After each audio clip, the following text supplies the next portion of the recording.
Welcome to another episode of Inside CG. Today we have a very unique episode. I say that most episodes, but we have the recap of Thunderdome Dragonfly promotions. We had Natalie Mohupehi, Jude Grant, and Alex Pennyfather, and my name's Pomar Mardi.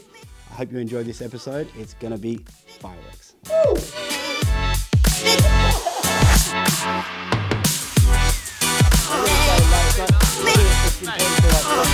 All right, so we're going to go straight into the fight. We had Thunderdome over the weekend where we had 2 from 2 victories. We had Natalie Mohupehi and Jude Grant jumping in, representing Champions Gym. So before we get to Jude, who always has a lot to say, what we're going to start off with today is Natalie. How was it prepping for the fight and the preparation, the weigh-in? Talk us through it.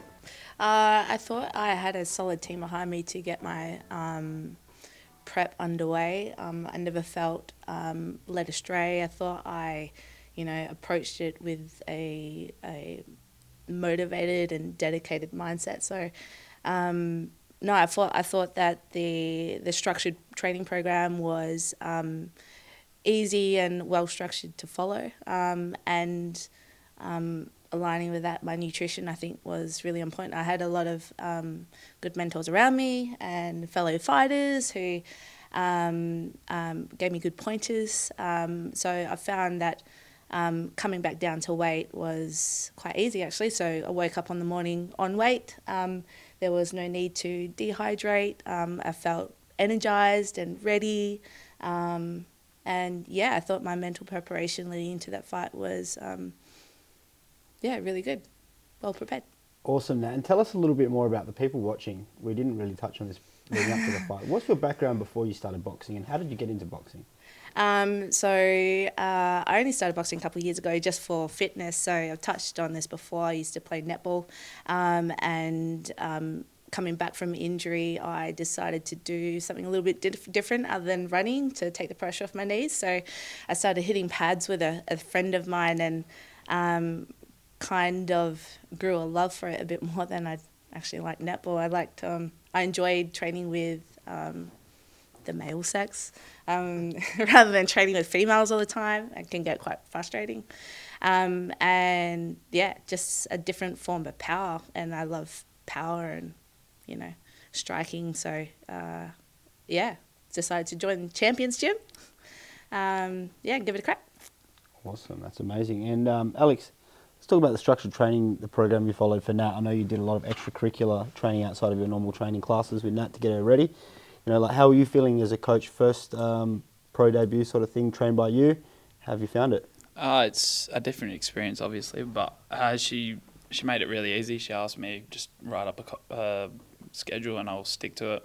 That makes it a lot easier for me. I just like people that will do as they're told. I'm pretty. I'm not very good when people go against me after I've set something. So it was really easy to have her just be like, yeah, tell me what to do and I'll do it. I prefer that and people that give me problems. I'm not the best at coaching, but she obviously put all faith in me and I really enjoyed it. Really enjoyed the process of getting her to do a run, doing one-on-one sessions with her. But yeah, it's always tough when you're having to coach classes and stuff, but I really enjoyed being able to fit her in as much as I could. But yeah, she did awesome work and it really showed on the night, and I'm just really proud of her. Great. And Jude, jumping back in for your second fight, your first fight ended prematurely. I didn't think it lasted longer than 45 seconds, if I'm correct. How did you feel going in against a very dangerous opponent who's given, I think it was Jordan LaRusha, a run for his money previously? How did you feel going into that fight? Obviously, a part of me was nervous, but I feel like mainly I was just excited for the challenge, excited to show off the hard work that I've been putting in. Obviously, I didn't really get to do that in the first fight.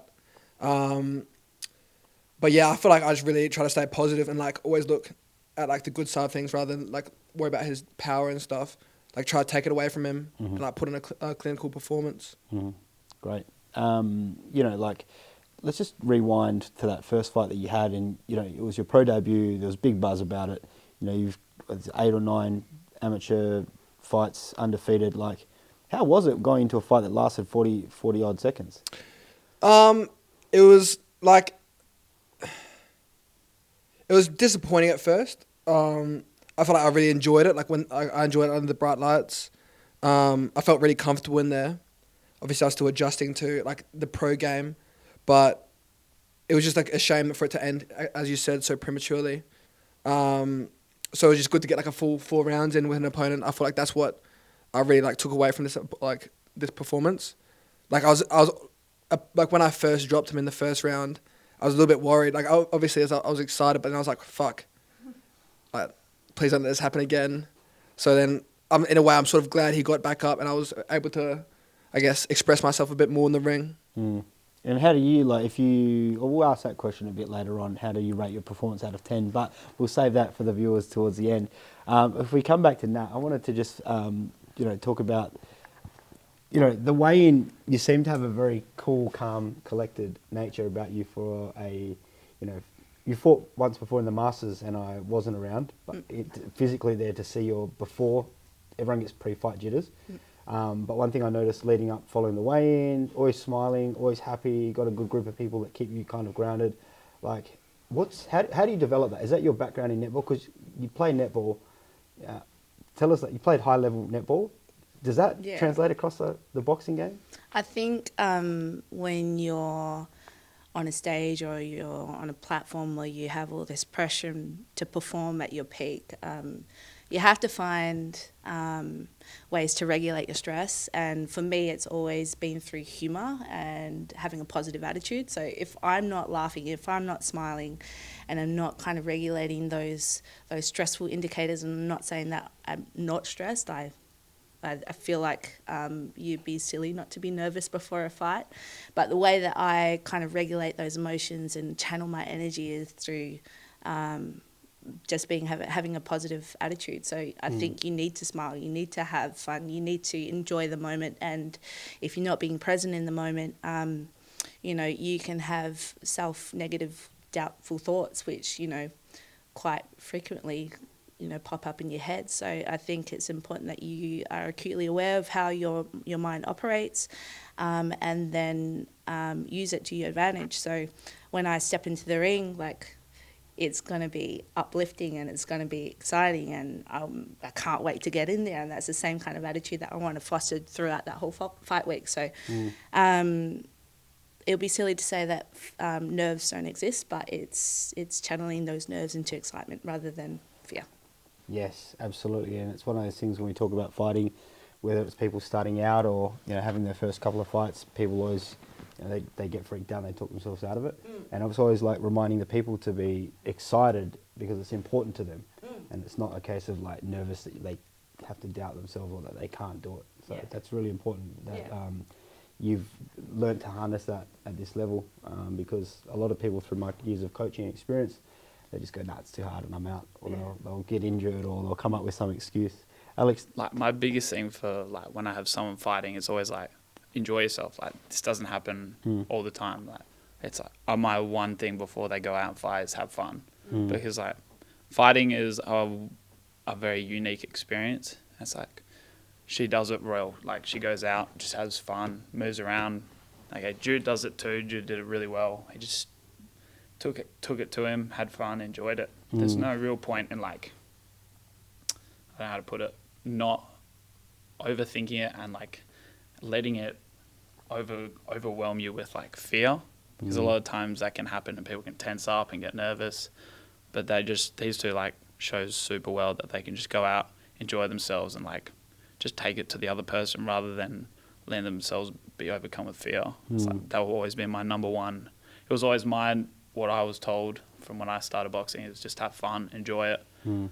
Obviously, it's just like one thing that I'll always like take through with my fighters.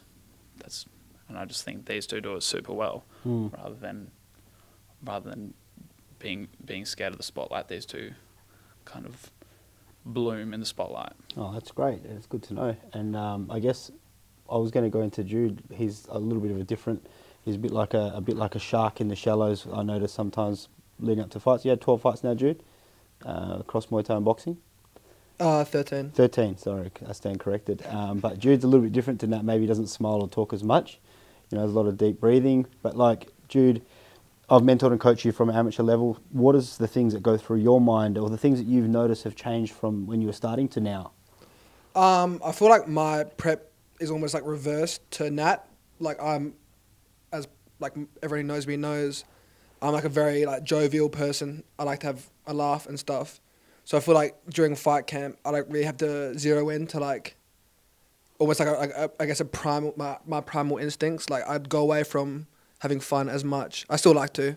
I'll joke around, but yeah, as you said, like I like to like put myself in a dark place before I fight. I do like to obviously enjoy myself in the ring, but I feel like for me, like personally, and the way that I box, it's like I don't want to be too dark, not too light, somewhere in between. Because I feel like at different points in the fight, you'll need like different energy to help you get through. But I feel like the main thing I focused on this camp was like from the moment I walked out, or like the fight before, like for controlling my body language. And just trying to like project like an image of confidence. I feel like that really helped. That like translated to like internally being confident, like myself. Like I always like to like strut around the ring, like make sure my chest's out, like make sure I'm looking proud and stuff.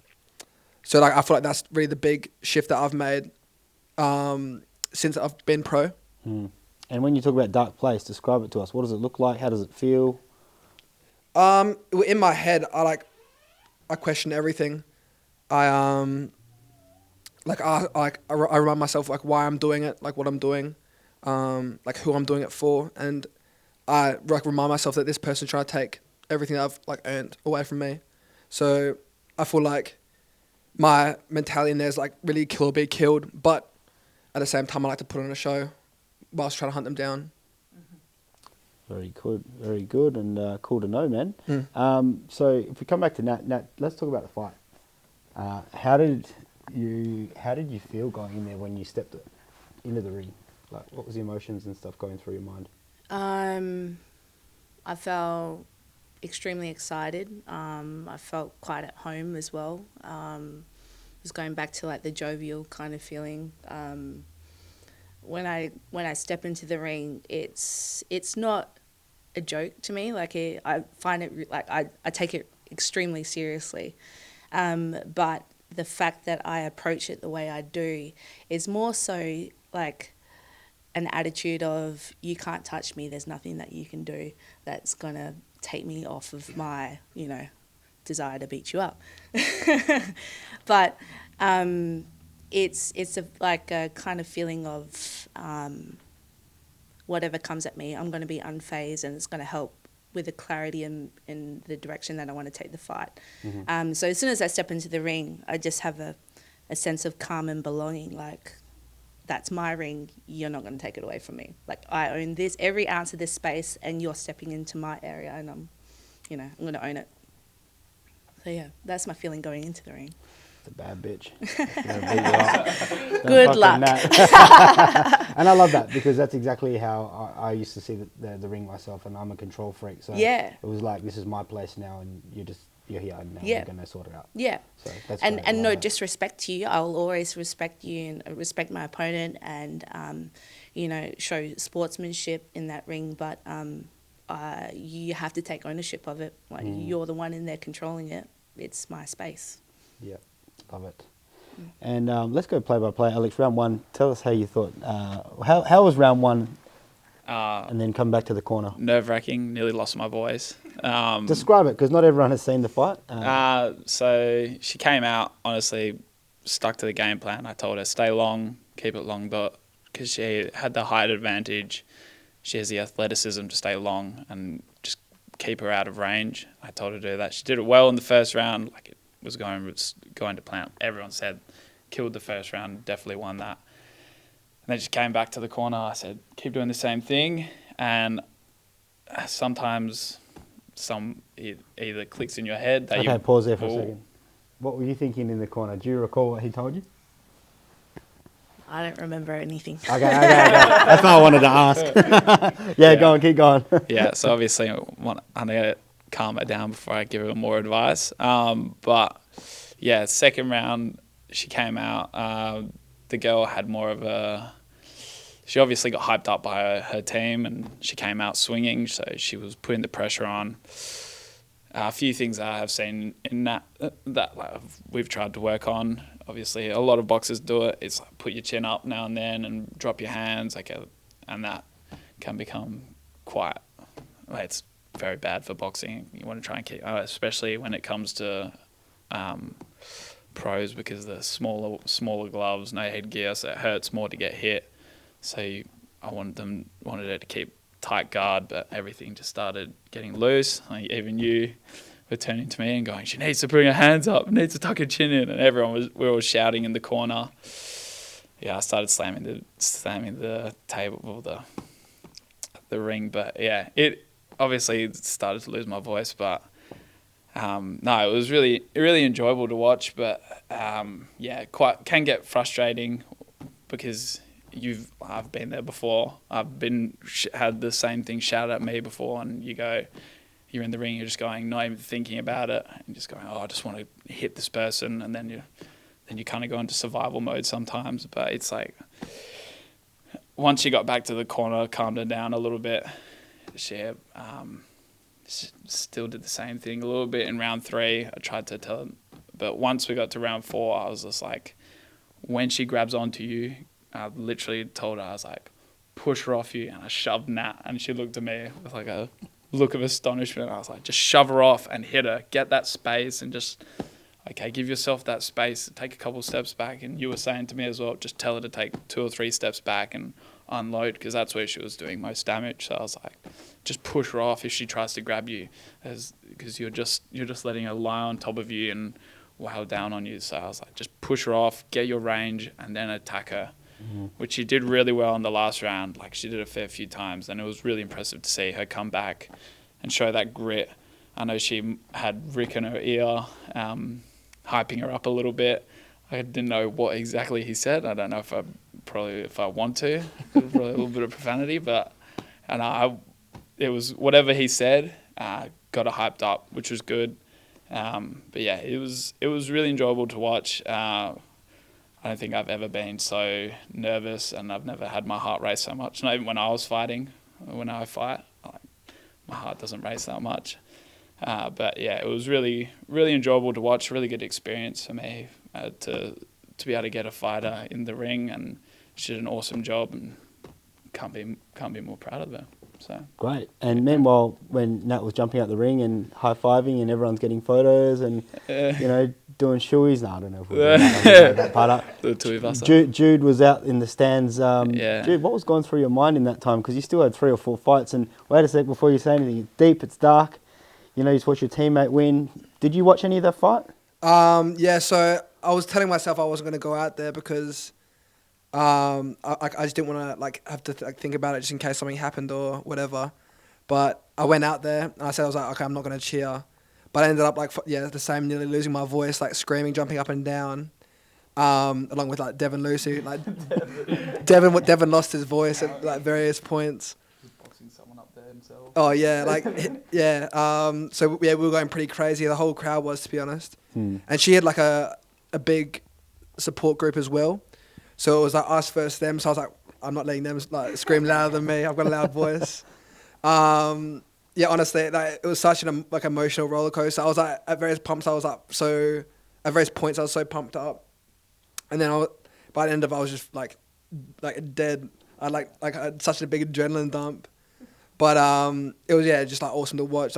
Obviously, in my opinion, the fight of the night. Yeah, and her name's Sophia. Yeah, she did very well herself. But yeah, I felt like Nat just showed what sort of warrior she is. Absolutely. If you haven't had a chance to watch the fight yet, Nat's fight, bell to bell, rounds 1 to 4, I don't think there was any breath taken. It was just hammer and tong. It was epic. And especially if you like watching girls punch on. I'd say that these girls punch on better than men, ladies and gents. So if you get a chance, check it out on YouTube. It'll be up surely live soon. And they were asking for a rematch at the end and all the rest of it, but I'm not going to comment on that too much. What were you going to say, Jude? Sorry. Yeah, it was just so back and forth. Every time I thought Nat was there were various points where I was I thought Nat was done, and then she'd always come back and just rally back and like come back like strong at the end of rounds, and she'd come out strong, and the other girl would come back.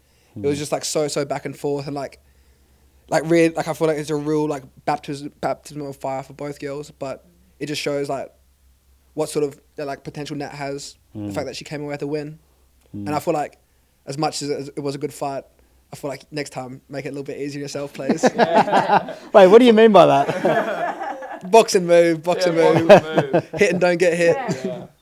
But no, it was like I've definitely been in a lot of fights like that. Definitely like not without gloves. I mean, not without headgear, sorry, and small gloves like Nat did. But I feel like every fighter's been in one of those fights where it's just like a barn burner. But like only the really good ones come away with the victories during it. Great. And Jude, obviously leading up to you pulling the gloves on and walking down the stairs yourself, like, you know, what did you have to do following cheering and losing your voice for Nat? What did you have to do, and what was going through your mind? So after Nat's fight, you said there were like I think like 3 or 4 fights. 2 of those, or 2 or 3 of them, ended up being knockouts like really early. So I was on like way earlier than I expected.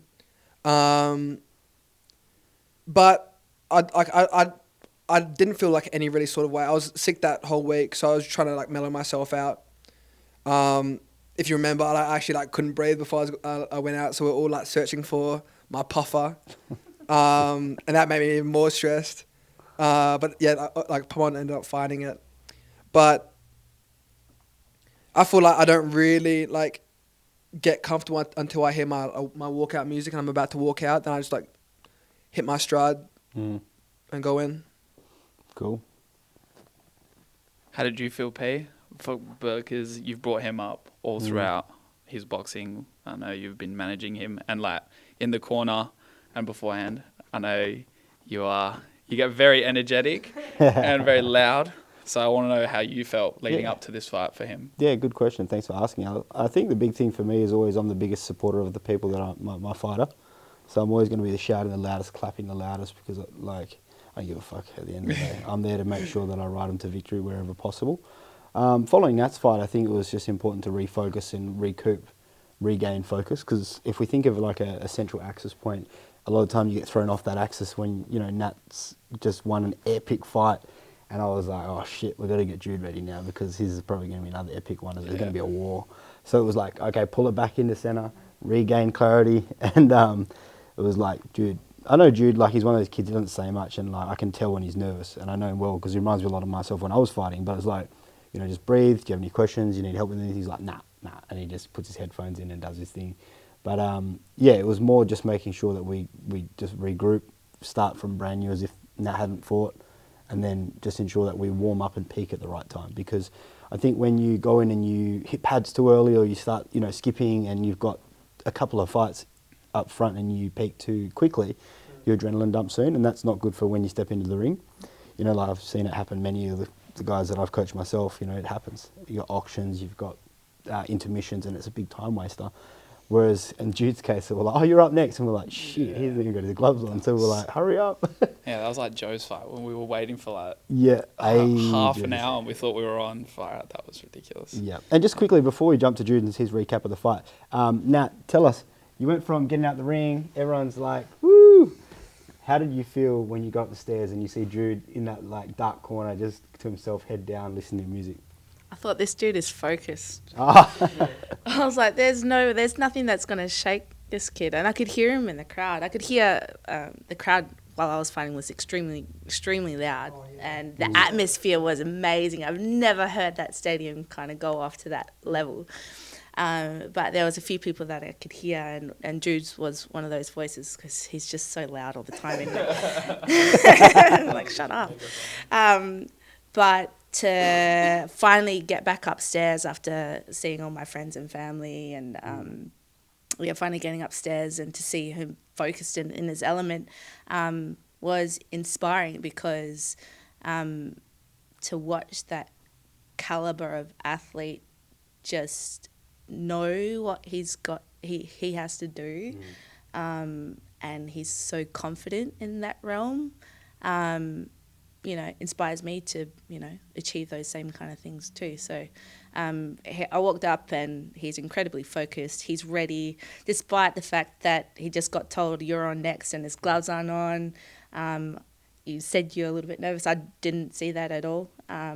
I think he pulled it off really well, and that showed when his music came on and he's just stormed off. He's off. I had the job to take the video behind him, and I was like, oh, he's already in the ring. I can't keep up. But he looked like he had a job to do. He was there to do it, and he executed. So, kudos to him. Bing, bang, boom. Good work, Jude. Straight to the ring. Music's playing. You're in there. You stepped over the ropes. You refused to go under. Tell us what's the... I know why, but tell the people why you choose to go over and not under. I feel like it's a little bit of a Muay Thai thing. I guess it's something I've taken over from Muay Thai. Just on my walkout as well. Pamon asked me, do you want to go out first? I was like, yeah. And then I forgot to, obviously, I had to wait for the intro to finish on my song and stuff. And I walked out, and then I looked behind me at one stage, and you guys were still down the stairs, and I was walking up into the ring. I was like, fuck. Rick dropped your mouth guard on the ground. Yeah, if it tastes, looking for it in the dark. if it tastes as sticky or gritty, it's because of Metro City floor, man. Oh my god, that's probably why I'm so sick. But it was fun. So I had to wait for you guys to catch up a little bit. I love that walkout as well, because you get to see all the fans and stuff, everyone pats you in the back and whatnot, wishes you good luck before you go in. I feel like that's that really G's me up as well. And then I stepped over the rope, waited for you and Rick to pull down the ropes, stepped over, walked around, sort of I guess almost mark my territory in the ring. Let Habib know that he's in there with someone who wants to take his head off. And then got into it. How did you talk us through rounds 1 to 4? What are the things that stood out to you, and how did you feel? Talk us through it. I felt like I never really got off first gear, but I guess that's the way I had to control the fight. I didn't really have to make too many adjustments, which was it is what it is really. But I just felt pretty relaxed in there, pretty calm. I felt like it was almost like a sparring session, but just with a bunch of people watching. I could couple hundred. Yeah, I could hear. I could hear you guys all pretty clearly. It was good because there was so much energy in my corner as well. There was Rick telling me to talk to him. Pomon shouting out liver shot every time. And then me not really I actually listened probably better than I've ever listened in a fight before. But I guess that just comes from the trust that I have in my corner now. But yeah, I feel like it was a pretty standard fight. I feel like there were lots of things that I could improve on. I'm never gonna get too high on it, but I feel like I did it. I'm happy with my performance. Not happy with it, but I'm alright with it. Cool. Alex, is there anything that stood out to you in Jude's fight? Good or bad? Oh, the funny was the showboating. That got funny. Also, the fact that he came out, he was like, "Did that look good? Did I look good? Did I look good during the fight?" I was like, "You looked good." He's like, "No, but I don't know what if I." Did I look good? Good. I was like, "You look good. You look good." Okay. Yeah. Yeah. No, he's his distance and his range to be able to keep him away. The guy only landed maybe 4 clean shots, and Jude just obviously he's not really used to someone that small moving around all that much. Okay, he might be, but we don't really have a lot of people that fight a lot like Khabib does. And I feel like he just found it a bit awkward at times when he could have definitely thrown a fair few more punches and landed some big power shots. If he just obviously it was a good performance, but he can set himself more and let those power shots go because he's got them. But it's just the time to pick them, especially moving from amateur and only having 45 seconds in that first fight. You don't really go for the power shots in amateurs. You more look for that point scoring shots rather than those power shots. So it's a different transition, and I feel like he's learning. We're working on it every time in the gym, him and I, and he'll be able to find those times that he can just set his feet and let his hands go, because he's got the power, he's got the timing, he's got the accuracy. Just needs to know when. Yeah. I feel like that'll all come with him in these next few fights. But yeah, he did really well. Yeah, you did see that Habib's kind of struggle with Jude's range and his length. And, you know, Jude talked about the liver that I was calling. I think it was one of those things when you're watching the guy, he was a guy that would take a beating. His head of concrete and cinder block. And I didn't want Jude to break his hands on his head, essentially. You saw that first call in the first round, Jude landed a beautiful liver shot and it put him down. I was like, awesome. Oh, no, it's over. And me as his manager, and I was like, oh, I need something to show the people that I want to help Jude create opportunity. And if you end it now, it's going to be like the first time. We're going to have nothing to show.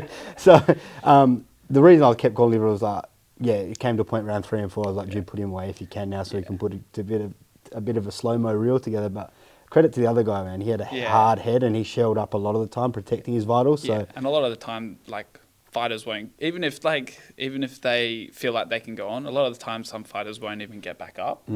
Which, and credit to him, he got back up and kept going, because sometimes people go, oh, well, this guy, maybe I've got nothing for this guy, and they'll just bail out. They'll take the easy road out. But he got back up and kept going for the whole 4 rounds, which, like, credit to him, is like really good to watch.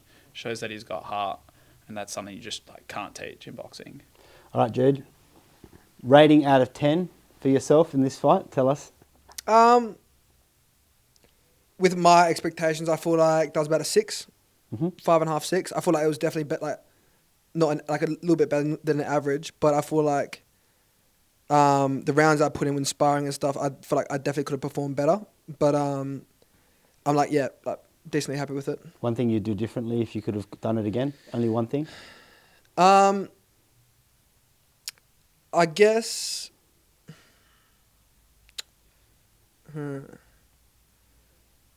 Throw more combos. I feel like I could have definitely like put more punches in, like when I did land the combos. But I feel like I was like happy with my body language. I was happy with the punches that I did throw, and like my ring generalship. I controlled the ring, and that's something that I've really been like working on, because in amateurs it was always like fighting on the back foot sort of fighter. But I was actually stalking him down for pretty much the whole fight, even though he's got like pretty decent power. But yeah, there's definitely like, I'm definitely not gonna get like too high on beating him. I feel like there's definitely like bigger things I want to achieve in the future. So I'm like, not gonna take too much out of this. We'll get to that very shortly. Nat, if we rate your fight, or if you rate your own fight out of 10, tell us where is it? I'm probably the same, 5 or 6. I think I've got a lot more in my arsenal that I didn't get the opportunity to show, and I think that's just purely perhaps some experience that I need to kind of get through. I think my first round kind of showed a better representation of my skill level. And I feel like I probably just ran on adrenaline and didn't follow through for the entire fight, which I know I'm more than capable of doing. Have you watched your fight through? Yes, in segments. Why do you seem so not satisfied? Because I'm the biggest critique of myself, and I know that I didn't perform the way I wanted to in rounds 2, 3, and 4, and that doesn't sit well with me. I will, and I will be so harsh. That's good. And I will refuse to do that again. I feel like it's good to be critical, but I feel like you definitely did better than you know, because even when I fight, as Payne touched on, I came out being like, did I do well? I only remember really the times that I get hit. So I feel like that's can definitely take away, you won't even remember some of the good stuff you did. Yeah, and I think that's kind of why I need to go back and just reevaluate it. It's hard. It's like listening to your voice on a video camera. You don't want to do it. What's one thing you'd do differently if you could have your time again? Push her off and take a step back. Find my range, because that's, put my chin down, put a tennis ball beneath my neck, left hand up. Listen to my corner. and I think in the moment I was listening to my corner. I think after the adrenaline wore off, I can't remember anything. I could definitely hear them while I was fighting, and I need to, react to that a little bit better. But also take control of the ring and just use my skills to my advantage. I think I've got a lot to show, but that will change the next time. Yeah, I think the biggest thing, I'm not going to talk about Jude's fight because Jude did like amazing, but and I think you've been very hard. But one thing I could really take my hat off to is the heart, the grit, determination, and just athleticism. Like athleticism is obviously what you have naturally, but the heart where you just like. There was, like Jude was talking, there's points where we were like, oh no, she looks a bit, and then you came back and just kept rallying. I was like, yes. I would never quit. Yeah, and that's the thing. It's like you can't lose when you refuse to quit. And I think at the end of the day, it was like a neck and neck race where you just got your head in front at the finish line. Yeah. And you did what you needed to do to win, and like, you had that bit extra. And I think that was all that matters at the end of the day. And you got the result. That's the biggest thing. Yeah. So, hats off to you. Thanks. I remember, I'm just going to say one thing. I'll never quit. I'm never going to drop, and I'll always go to the very, very end. Like, that's part of who I am. I'll just race all the way to the end, never stop. And I remember sparring you one time, and you were sparring hard. Jude, sparring hard? And if I can take a hit from him, I can take a hit from her, that's fine. But you were laying on my body, and you were giving me all the liver shots and all the body shots and all the head shots. And I remember the bell going off, and I whispered in your ear, and I was like, I'm never dropping. You can hit me as much as you like. I'm never going down. So take that, Habib. Just quickly before you hand the mic to Jude, tell us if you got ladies out there who are potentially watching you, or they've watched your tape, or they've had a chance to see you do something extraordinary, breaking the stereotype and getting in there. You know, like most people do boxing, or most women do boxing for fitness, to look and feel confident, which is great, but you've taken a step further. What would you say to someone sitting on the fence wanting to get in the ring one day? I think I've always said that, this is part of my legacy, to inspire somebody to do something outside of their comfort zone. And it's easy to say that it's not difficult. The hardest part is just taking the first step outside the door.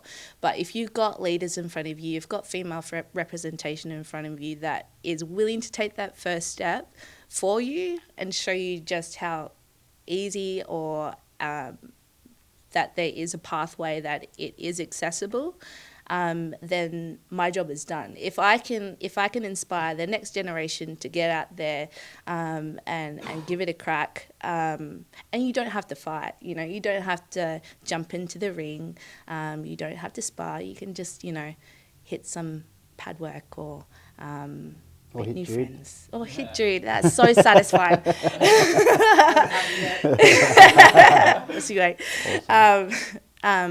But yeah, that's kind of my legacy. It's not just something that I do in the ring or in a sport element, but also throughout your life. It leads you to do other things as well. I love that. Yeah. Thank you for sharing that. Anytime.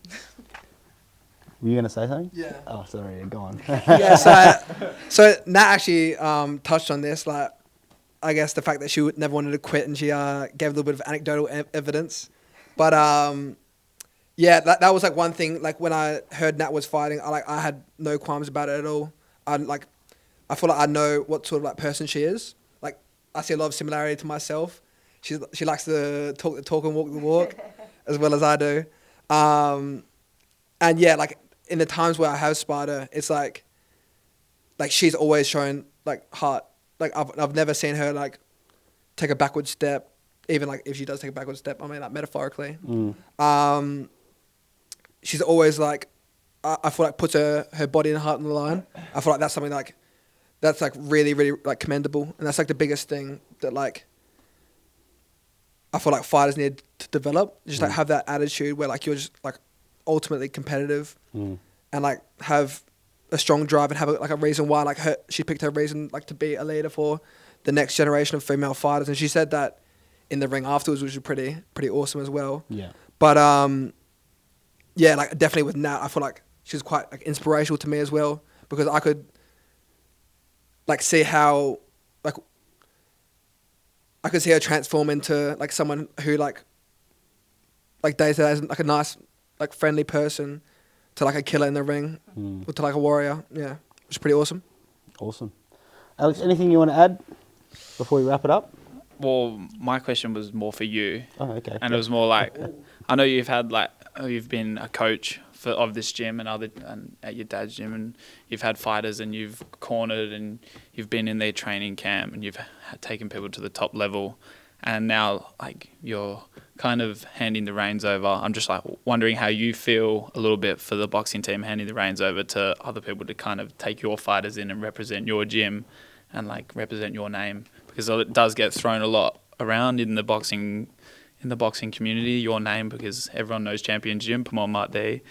But it's like, how do you feel giving the reins and like letting other people take the, I don't know, spread the name of champions in the boxing community? I'm excited to bring boxing back to exciting in general, because I've always loved boxing as a kid, and like unfortunately, you know, Australia's so far behind America, and I was like, when I start Champions Gym, obviously boxing is a credit to helping my Muay Thai craft, and like, you know, like we realised you have to be able to box to be able to succeed in Muay Thai, and I never got to fight boxing, but I loved it. And I was like, if I can build this team to be solid, I'm going to make sure they have heart, they have skill, they have determination. Most importantly, they have, you know, like a good persona. Because we all know boxing's most famous people are always like, you know, they get a bit crazy when they hit the top. But for me, it's like good old Aussie, you know, down-to-earth fighters. And I think, you know, like when it comes to your question about passing it on and seeing other people succeed, I know that I can't be a coach forever. You know, I've done some amazing things. I've reached some like the highest of highs, but I probably highlight all of my success, probably learning from the lowest of lows. And I think it's like, it's really refreshing to be able to watch other people like yourself and, you know, give opportunity to other coaches to be able to experience that themselves, because I can't be a head coach forever. And, you know, like our time is short, and one day when I'm gone, you know, it's not a case of who you are, it's what you did for others, which is a big thing for me. And people say, you know, Champions Gym is all about, you know, it's yours. I said, no, this is ours, because this is a great chance for us to unleash everyone's greatness involved, from the fighters to our coaching ability, helping others, not only fighters, people in day-to-day lives. You know, like martial arts, boxing, Muay Thai has given me so much from just being a person. And if I could share that with as many people as I can, whether they're fighting or they just want to be healthier or they want to succeed in their own lives, I'm all about it. So That's awesome. That's taught me everything I know. Very much. I appreciate that, man. So yeah, it's really, really exciting, and I've really enjoyed talking about the Thunderdome experience with you two, Jude and Nat. So I guess we have to ask the big question. And Alex, we're going to ask you as well, but what's next for Jude Grant? We'll get to Jude. Let's ask Nat first. Yeah. What's next for Natalie in the boxing world? And will you see you back in the ring shortly? Oh, hell yeah. That place is so addictive. There's no way that I'm not going to do that again. Hopefully in the near future, if we can, you know, be so fortunate. It was a lot to balance with my work life and my career and friends and family. But 100% it's worth the sacrifice. And if I have another offer, I'll do it in a heartbeat. I'm not even going to hesitate. Awesome. Yeah, exciting. Straight back in the ring, straight back into training. What's next for Alex? Fighting As a this coach weekend. and fighting as well? Fighting this weekend, but I don't know, I just want to keep her on track, because I know, as she said, she's very busy in her work life as well. So it's like, keep on giving her something to work towards, and just keep trying to get more fighters in, just more quality fighters like Nat, and also get more people like Jude, some lads and lasses. And Jude, what's in store for Jude next, and what are you hoping to achieve? What are we doing? Whatever my manager has in store for me. Nah, well, I feel like I've got a lot to improve on, and a lot that I want to show in the ring. I definitely did definitely enjoyed it in there. I enjoyed sort of, I guess, almost seeing his eyes, the fire in his eyes disappear, throughout the 4 rounds. I really like torturing my opponent in there, making them rethink their life choices. But I feel like next time I definitely want to finish. So maybe get a bit stronger, do a bit of sack, and get back in there. Beautiful. And I think for myself, it's most importantly just to keep providing great opportunities for people like these 3 great people before me. And yeah, just building an army of kick-ass weapons when it comes to Muay Thai and boxing competitors in the ring, and those that don't compete, well, at least you guys get to train alongside these weapons and go out there in day-to-day life with that confidence that you can take on whatever task you're faced with. So I hope you've really enjoyed. One thing before we finish, sorry, I know you were like about to close off, but also a credit to you. You've like created this gym and like environment for us to all come. I know Nat said that she gets busy with her life. Jude and I are in the same friendship group, so it was really easy for us to come up and like join and keep training. But it's like everyone at the gym like starts to become friends. So it's like you feel like you're actually having with friends rather than just like you're at the gym training. You're like training, but you're with friends. So it's like, so even if you don't get to go out and do all the other activities like with other people outside of the gym, you still get to see your friends day in, day out, and get to train with them. But Thanks, Al. so it's just a testament to you as well. Thank you. And obviously Whitney as well, and Whitney, everyone that's come Whitney. before us. Race, Helen as well. When it comes to race, religion, belief, ethnicity, walk of life, it doesn't matter at the end of the day. It's a beautiful thing I've been a big believer of, we all share that passion when it comes to martial arts, and it brings beautiful people together and beautiful things happen, and it's always exciting to watch them punch on in the ring as well. So, alrighty, it's been another episode of Inside CG. I hope you've enjoyed this recap of Thunderdome with Natalie Mohupehi and Jude the Answer Grant, and also Alex Pennyfather as well. My name's Paul Mark D. Thanks for watching. Make sure you hit subscribe, and if you want to hear anything else or want to find out a little bit more, be sure to comment below.